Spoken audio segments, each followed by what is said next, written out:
That aged like a fine 2% milk. I rewatched the 2013 teaser for Cyberpunk 2077 recently, just cuz, and I thought it was a really creative use of their technology to create a narrative film. Not because it's showing anything off that's particularly exceptional, in fact it's incredibly bare bones. This bullet time aesthetic feels really impressive because in live action, doing this kind of effect is a logistical nightmare. To do the Matrix fly around the room effect, they put DSLRs in a massive semicircle precisely timed to all go off in order, and then Neo and Agent Smith need to fall on wires inside this green tube.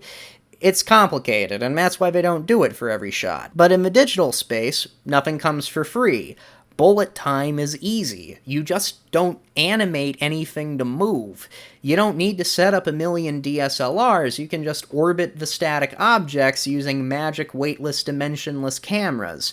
There are so many things you don't have to do. There's no character animation, there's no voice acting, there's like one simulation to do that isn't real time so it can be baked, there's only the one environment to model, texture, and render, there's no demonstration of gameplay elements. I don't deny that this is high quality work, but it's also a very slick demonstration of a minimum viable product. But this is also a really interesting method of telling a story. There's a single intricately staged tableau that we see in its entirety a minute and a half in, but that's preceded by a minute and a half of snappy music video editing that reveals the tableau piece by piece. The story is told completely by that tableau. A picture is worth 1,000 words, and we'll get to those 1,000 words soon.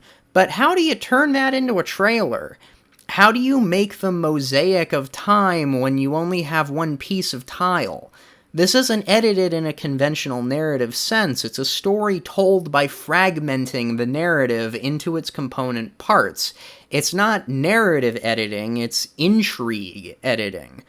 Piece by piece, a story is built, each bit of information expanding the story until the narrative is complete. We start with someone's eyes, very simple, very Blade Runner, and then we see her whole face, and then we see the bullet coming at her face, and it's getting closer and closer, and the framing gets closer and closer. Holy shit, she's about to get shot in the face, and then the bullet shatters against her face and reveals the metal underneath. She's indestructible. Who's shooting at her? It's a cop with a really big gun. The aesthetic of the piece takes a moment to focus on the operation of a firearm, especially the ejection of the shell, and we follow the path of the second bullet as it flies over a discarded high-heel shoe next to a pool of blood? Whose shoe is that? Why is there blood here? Is it the woman's shoe? Is it her blood? And then we see all of the other bullets. Is this rifle firing all of these in a full-auto barrage? No! There's like 5 other cops. Well, why are there 5 cops shooting at this woman? It's because she has giant robot knives coming out of her arms and she's covered in blood. This is the cause and effect logic of the edit. Each bit adds on to the last until we reach a tableau. There's a woman in her underwear with giant knives coming out of her arms. She's covered in blood, surrounded by dead bodies, and she's about to be killed execution style by an armored police officer as a more substantial police response guns her down from a distance. The fact that this creates an opportunity for friendly fire is apparently lost on these people. I think what makes this an effective image is that it's a complicated narrative. We see a brutal, militarized, shoot first, ask questions later, and then just keep shooting police response to a situation that clearly demands that kind of response, but we have no context. This staging presents the woman as low status in the scene. She is low in the frame, flanked by RoboCop and this giant flying car. We are driven to empathize with her on that merit alone. She's the first character we see, and the only character with eyes we can see, and in fact the first things we see are her eyes. She's set up to be the perspective character, but as we learn more about the scene, our relationship to her is complicated by the murder. Is she the underdog or not? In addition, our genre-savvy awareness that cyberpunk stories are often critical of police corruption and militarization bends us towards characterizing the police as the villains. Counterpoint, she's just murdered at least the 6 people we can see with giant arm knives, and she has bulletproof skin. So who are we supposed to be rooting for? Pick a side, I guess. The edit further muddies this by holding off on introducing the cop holding the gun to her head. They've strategically framed him out of most of the sequence, just out of frame. You can see his foot in this shot, but that's all of him you can see until he's revealed in the news helicopter scene. And then he's effectively the new protagonist. He's introduced, and then there's 5 shots of just him, uninterrupted, framed in a heroic low angle. His jaw is locked, his badge is shiny, his gun is in a sure grip. He's here to save the day. And he holds a gun to the back of Knife Lady's head while Archive's Bullets plays a chorus repeating the phrase personal responsibility over and over. The woman we were incentivized to follow and to trust is the villain. But also, is she?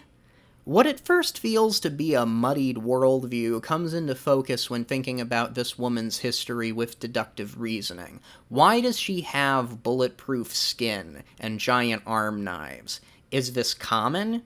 Do a lot of people in this world have giant arm knives? Is police militarization in this universe a product of augmentations that make confrontation more dangerous?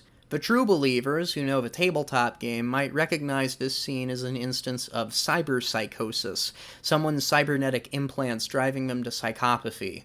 The narrative of this fictional police altercation has very little to do with the character of the police. This is a story about the dangers of technology. It's a story about how the Second Amendment makes the world less safe. It's a story about how police militarization incentivizes crime to respond in kind. And it's a story about how that militarization is justified in the face of terrorism. Now, I don't think any of those ideas are intended allegory. I've made a point of finding 3 reasonable but politically contradictory ideas that are very unique to my time and place. This is not a political story. It is a sociological story.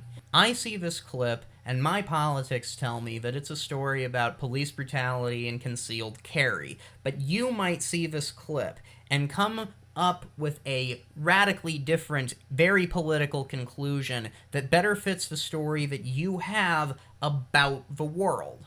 Great, so now what do we do with that? I'm not sure what the artistic advantages of an actively politically ambiguous story are. Arguably, it's evidence of a lack of artistic clarity. It stopped being about crime and law enforcement, and it started being about its own ambiguity. It's about our diverse responses to the muddied but highly charged imagery that we see. Maybe the bullet time can be considered a Brechtian technique, like the impossibility of frozen time is supposed to draw our attention to the constructed nature of the piece and its lack of direct allegory. Well, that's what it did for me.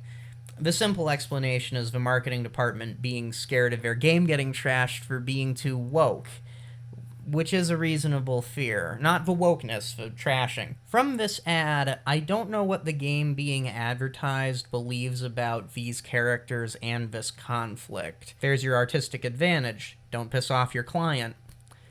And that's a bit cynical, though. I do think that this trailer is doing something special, because this is a deep theme of cyberpunk. It's a genre about how society adapts to technological advances, understanding that the inequality of the world will not go away when the flying cars arrive. It will just make the flying cars unequal. There is no clear narrative that comes from this imagery. There is not a hero and a villain. These characters are incredibly complicated by a host of factors systemic to this fictional society. In the grand history of cyberpunk, this trailer asks us to consider what the root causes are. We reject simplicity because simplicity is the opposite of the truth.